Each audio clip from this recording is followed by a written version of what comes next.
বাংলাদেশের সাবেক প্রধানমন্ত্রী ও বিএনপির চেয়ারপারসন বেগম খালেদা জিয়ার মৃত্যুতে শুধু দেশেই নয়, প্রতিবেশী ভারতেও ব্যাপক আলোচনার সৃষ্টি হয়েছে। ভারতীয় সংবাদ মাধ্যমগুলো তার রাজনৈতিক জীবনের নানা দিক তুলে ধরলেও বিশেষভাবে গুরুত্ব দিচ্ছে ভারতীয় আধিপত্যবাদের বিরুদ্ধে খালেদা জিয়ার দৃঢ় অবস্থানকে। ভারতীয় সংবাদ মাধ্যম ইন্ডিয়া টুডে এক প্রতিবেদনে জানায়, ১৯৪৫ সালে অবিভক্ত ব্রিটিশ ভারতের জলপাইগুড়িতে জন্মগ্রহণ করেন খালেদা জিয়া।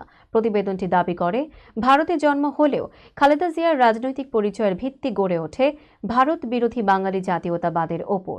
তিনবারের প্রধানমন্ত্রী হিসেবে দায়িত্ব পালনকালে ভারতের সঙ্গে খালেদা জিয়ার সম্পর্ক বারবার উত্তেজনাপূর্ণ হয়ে ওঠে। বিশেষ করে ১৯৯২ সালে নয়াদিল্লি সফরে তৎকালীন প্রধানমন্ত্রী নরসিমা রাওয়ের সামনে অবৈধ অভিবাসন ইস্যুতে তার স্পষ্ট ও কড়া জবাব আজও আলোচিত। খালেদা জিয়ার সেই সফরের সময় নরসিমা রাও অভিযোগ করেন, বাংলাদেশি অবৈধ অভিবাসীরা ভারতে ঢুকছে। জবাবে খালেদা জিয়া স্পষ্টভাবে বলেন, ভারতের বাঙালিরা বাংলা বোঝেন, কথা বলেন, এতে তাদের সবাইকে বাংলাদেশি ভাবা যায় না। ভারতীয় লেখক পুনম পান্ডের বই ইন্ডিয়া বাংলাদেশ ডোমেস্টিক পলিটিক্সে সেই ঘটনার বিস্তারিত নথিভুক্ত রয়েছে। ভারতীয় গণমাধ্যমের চোখে খালেদা জিয়া ছিলেন কেবল বাংলাদেশের প্রধানমন্ত্রী নন, বরং দিল্লির আধিপত্যবাদী রাজনীতির বিরুদ্ধে এক দৃঢ় কণ্ঠস্বর।